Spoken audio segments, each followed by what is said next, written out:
Hello, good morning. Hey guys, welcome back to my channel. Today we're just gonna chill and reminisce. Today is not a mukbang day, today is just another day of giving thanks, another day of glorifying God, another day of just basking in His glory.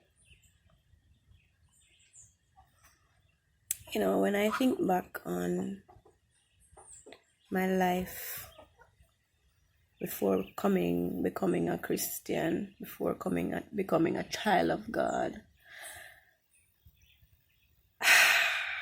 life was so much different. It was so much more stressful. It was so much more,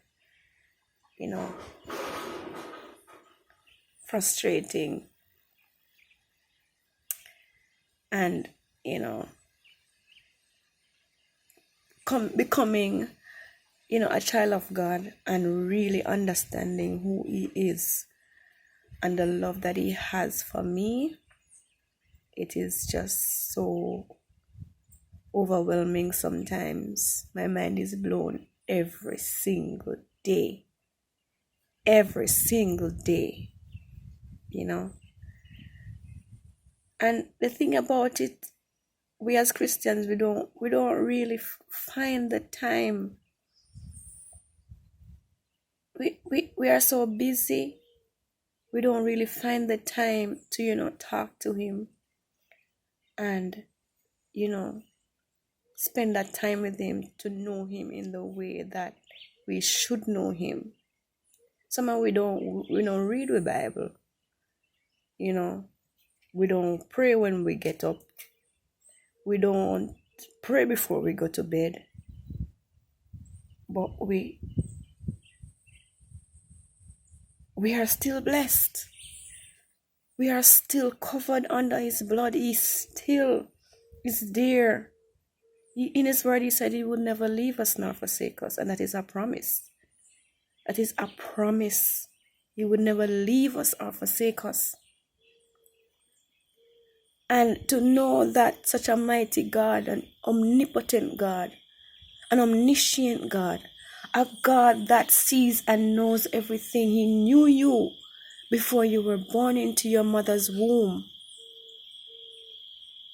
To know that He loves you in such a way that when we rebel, when we turn against Him, when we listen to the voice of the enemy and do the things of the enemy, He is still there and He is still waiting patiently for us to just come back to Him. When I was out in the world, as a matter of fact, I was born in the church. And I grew up, with a strict mother. Every morning, we wake up, we have worship 5 o'clock. If we wake up 6 o'clock, worship. If we wake up 10 o'clock, worship. No food no go in mouth before we worship. Before we go to bed, we have to pray.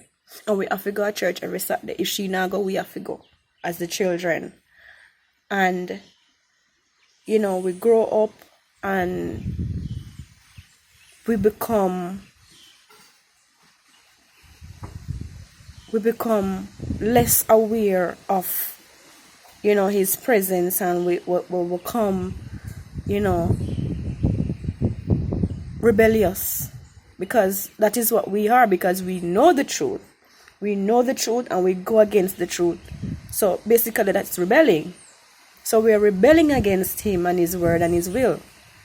Right? And we go out. I'm talking about the persons that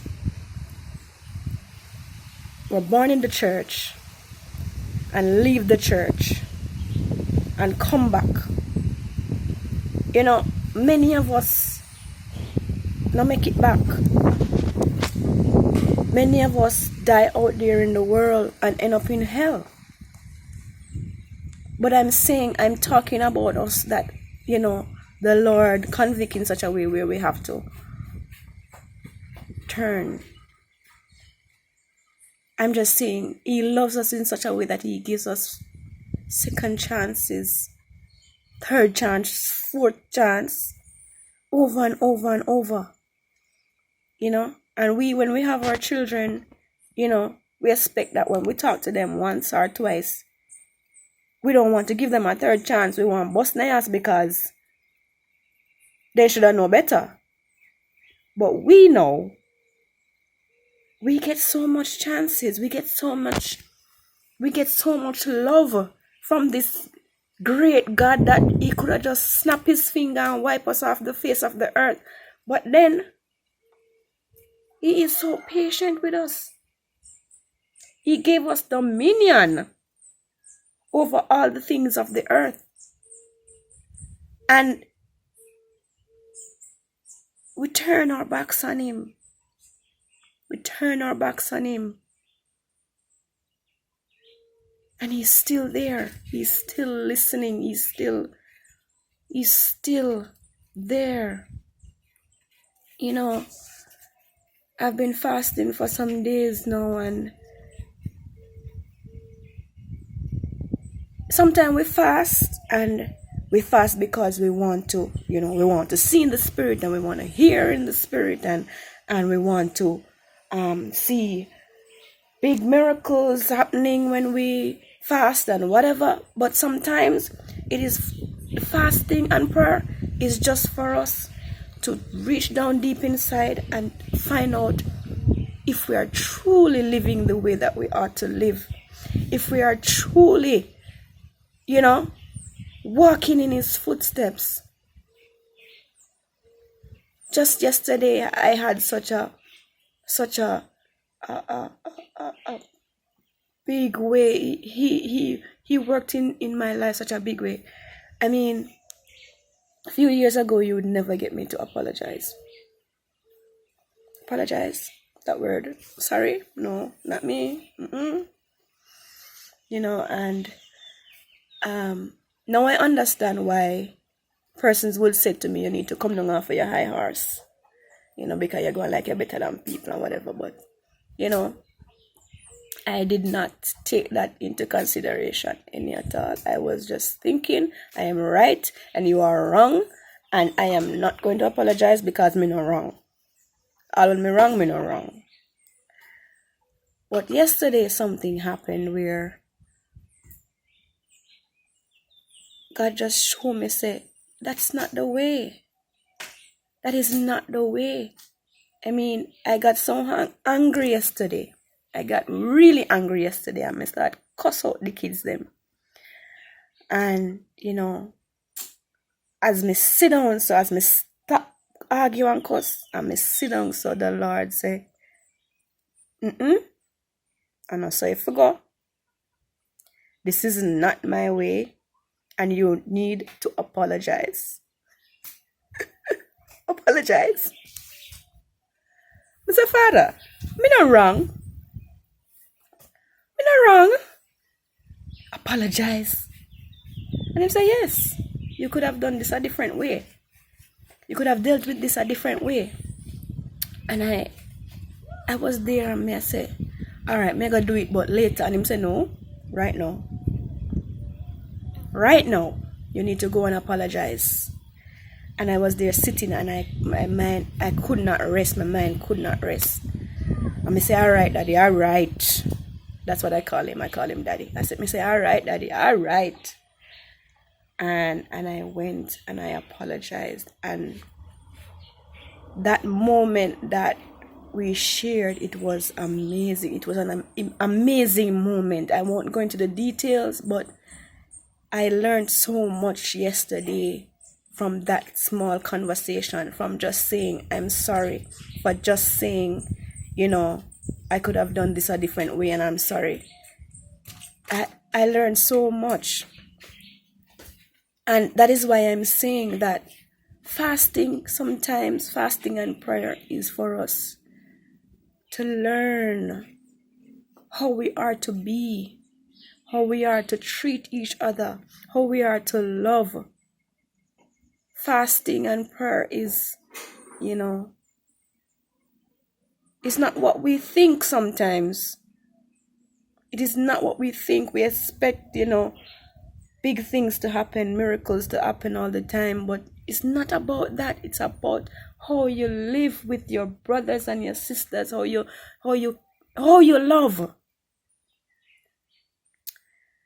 And so, I just want to encourage those of us who are Christians, those of us who, who are out there in the world.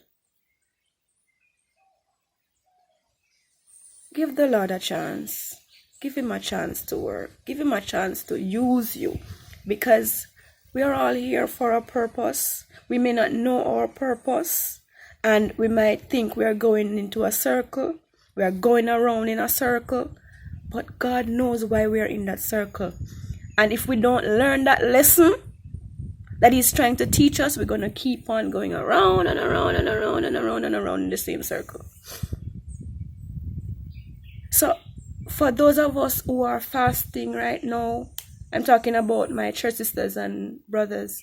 For those of us who are fasting right now, take a step back and, just look at you, look at the inner you. Search yourself and find out what the Lord wants from you. Find out from him what you should change to make your life better, to make, your walk with him better. And for those out there who don't really get what I'm saying, for those out there who, wondering, what is this? Yeah, she's hearing the voice of God or whatever. Talk to him. Talk to him. And he will direct your path. Read his word. So guys, I must end this video now. I have so much more to talk about, but, there's a time for everything. And for you guys who likes the mukbang coming soon, mukbang is coming soon. I'm not really doing much mukbang right now because of the fasting. So big up on yourself, whole heap of love. Remember to share this video with your friends and your family. Like it up, make that thumbs up button blue. And subscribe for those of you who haven't subscribed. Subscribe. Okay, bye for now. See you next time.